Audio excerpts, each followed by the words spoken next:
خلصنا العيد واكلنا الكحك وخلصنا الاجازه ونزلنا اشغالنا.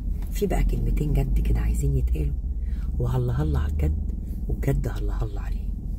بقى الفتره الجايه يا عزيزي المواطن المصري، دولتك هتتعرض لاشرس هجوم اعلامي ممكن تتخيله في حياتك، واهم وسائل الهجوم الاعلامي ده هتبقى السوشيال ميديا بذات نفسها. فهتلاقي فيديوهات كلها استجداء، كلها استعطاف، هتلاقي فيديوهات كلها تحريض، هتلاقي فيديوهات بتتهمك بالتقصير والتخاذل. هتظهر نوعية جديدة من اللجان، لجان متصهينة يا عزيزي، كلهم هيبقوا بيضغطوا في حتة واحدة: افتحوا المعبر، خشوا الحرب، جيشكوا فين؟ انتوا ساكتين ليه؟ انتوا ما بتتكلموش ليه؟ كل ده هيبقى الغرض منه واحد بس: انك تقلب على دولتك، انك تتهمها بالتقصير، انك تبقى متعاطف لدرجة انك مش مدرك ان كل الهدف دلوقتي هو دخول مصر في معركة بالوكالة. هل دي حاجة تقلقني؟ لا خالص، لاني عارفة كويس قوي ان الدولة المصرية قيادتها، جيشها، اجهزتها ما بيتجرجروش وما بيتأثروش بالآراء اللي زي دي، وعمرهم ما كانوا مندفعين بأمارة السنين اللي فاتت كلها. قد ما اتكلموا، قد ما عملوا، قد ما حاولوا يجرجروك في حروب، ده ما حصلش نهائي. وان القرار بتاع الحرب ده قرار هيصدر عن الدولة المصرية في الوقت اللي هم يشوفوه ضرورة لحفظ أمننا، أو ضرورة لأهداف استراتيجية تانية تخص الدولة المصرية فقط.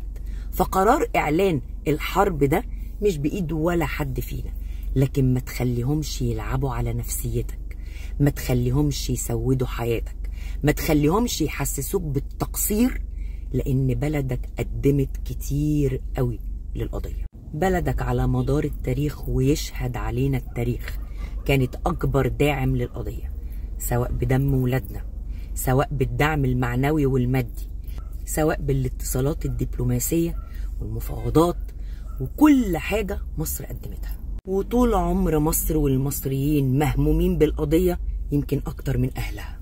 اوعى ترضخ لأي ابتزاز عاطفي، احنا لا قصرنا زمان ولا مقصرين دلوقتي. وخد الكلمتين دول مني وحطهم حلقة في ودنك: إن من بدأ المأساة فلينهيها. مصر ما ابتدتش 7 أكتوبر ومحدش خد إذنها ولا نسق معاها. وإن من فتح الباب فليغلقه. مصر عمرها لا اتأمرت ولا فتحت باب فتنة، فاللي فتحوا يقفلوا. وإن من أشعل النيران فليطفيها. مصر عمرها ما أشعلت نيران حرب أبدا أبدا أبدا. وطول عمرنا دولة لا بتستبيح غيرها، ولا بتستغل ظروف غيرها، ولا بتهجم على غيرها، ولا كانت دولة معادية على مر تاريخها وعلى مر العصور. طول عمر الجيش المصري المكون من أبناء الشعب المصري وهو بيحمي الأرض والعرض، عمرنا ما كنا مرتزقة ولا بندخل حروب بالوكالة. فاللي فتح الباب ده يقفله، واللي أشعل النيران دي يطفيها، واللي بدأ المأساة دي ينهيها. وخليك في ظهر بلدك وقيادتها وجيشها، وادعم بصوت عالي، لأن اللي بيخونها بميكروفون. حب بلدك واتكلم عن حبك ليها وما يهمكش الهجوم. ادعم بلدك بكل قوة وصراحة، لأن اللي بيخونها بمنتهى البجاحة والوقاحة. وقوفك على الحياد في موقف بلدك دلوقتي خيانة.